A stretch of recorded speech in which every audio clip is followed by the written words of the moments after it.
Welcome back to the David Pakman Show. Back on the David Pakman Show, a couple of new David Pakman Show members that I want to say hello to, Lewis. Stephen Duff and Devin Kraft. Both are really incredible people. Both of us go way, way back. I think I've known Stephen for probably about 30 years. I knew him back when I was in the service, actually. Way back when. Didn't you see the Wolverine movie with him? I saw Wolverine with him. And Devin Kraft as well. I mean, Devin Kraft is a guy that, if he's not at a Motomedy family reunion, it's not a Motomedy family reunion. Devin Kraft can actually do a backflip just using one foot. That's right. I've seen him do that. I have seen him do that. And both of them now each have 10 entries into the iPad giveaway. I'm holding the iPad here in front of me, and it's not going to be here that much longer. Just a couple of weeks left. DavidPakman.com/membership. We're giving this thing away. And I don't know what else to say. People asking me a lot about my iPad experience. I've used an iPad for 5 minutes. It was my dad's iPad. I think I just set up his email for him. That's my only iPad experience. So, at some point, if people are no longer interested in us giving them away, I guess I'll keep one of them. Yeah. I don't know what else to do. Yeah, why wouldn't you? The Sarah Palin, Paul Revere gaffe is incredible. I've been following this with bated breath for days now. This is a Sarah Palin classic. Sarah Palin visited Boston on a few days ago and gave the news media kind of her own version of Paul Revere's famous midnight ride. Now, I'm going to play for you exactly what she had to say, and I warn you, if there's kids in the room, this is probably not something you want them to hear, because this could really affect their opinion of American politics. This could actually scar a child for life.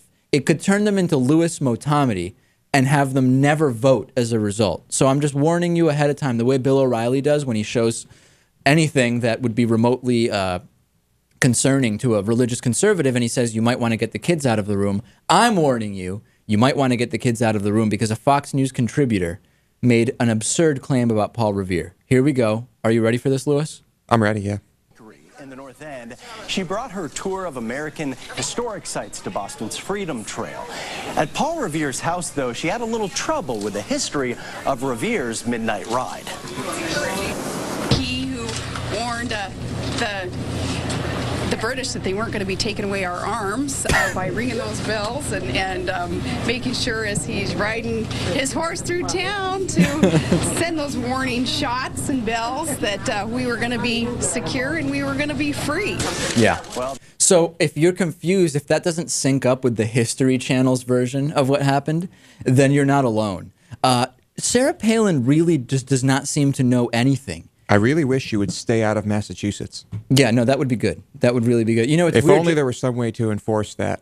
Yeah, I don't think there is. No. I really don't think there is. And the most amazing part of it is then she had days to come up. She had days to be coached and days to come up with an explanation. And she went on Fox News, of course, because she only goes on Fox News because she's a paid contributor. And this is the best she could do, Lewis, after days of being coached, okay? This is the best she could do. This bus tour. I got to ask you real quickly about that, though. You realize that you messed up about Paul Revere, don't you? You know what? I didn't mess up about Paul Revere. Here's what Paul Revere did. By the way, I didn't mess up.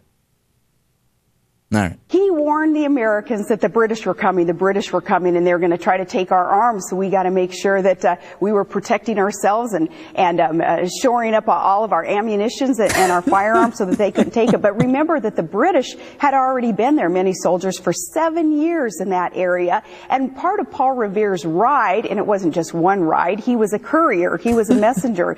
Part of his ride was to warn the British that were already there that, hey, you're not going to succeed. You're not going to take American arms. You are not going to beat our own well. Right. So Sarah Palin stands by it. It's completely absurd, but she stands by it. It's one of the most. That's the best you can do after days of being coached.